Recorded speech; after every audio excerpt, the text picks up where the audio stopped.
The Lagos Chamber of Commerce and Industry wants the federal government to come up with sound economic policies that will aid the country in its drive to move out of recession.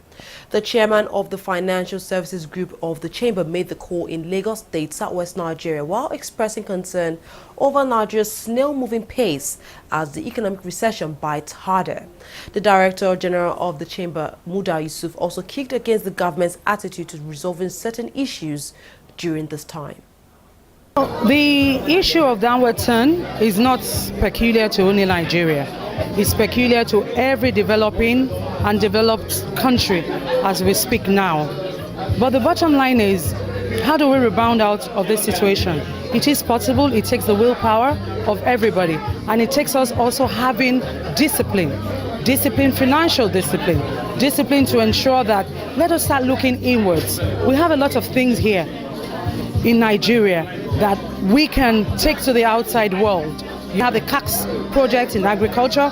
Almost every bank, have that. Sterling Bank, the bank I work for, our Greek desk is one of the best in the country, and I believe every other bank. So even in the midst of the so-called recession, I don't like to call it recession. I like to call it a period of discipline. Even in the midst of this period of discipline, there are a lot of opportunities that we can take out of this. We can make sure that we make the best of a not seemingly best situation by ensuring that we start looking for what we have in here instead of going out to look for what is not lost out there. We have a lot that we can do here. We can be exporters of a lot of these products, of cocoa and so many other products like that.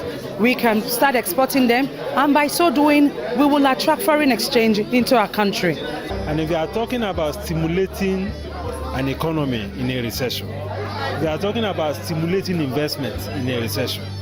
One of the key strategies from a monetary policy point of view is a low cost of fund, lower interest rates. So we need to get it right, in order to stimulate the economy. We are also not comfortable with the fact that our debt policy and the rate at which government borrows from the financial system is creating an impediment and obstacle to financial intermediation.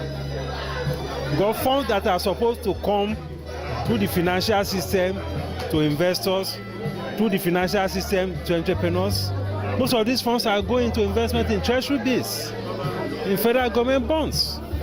So it's a major impediment to financial intermediation.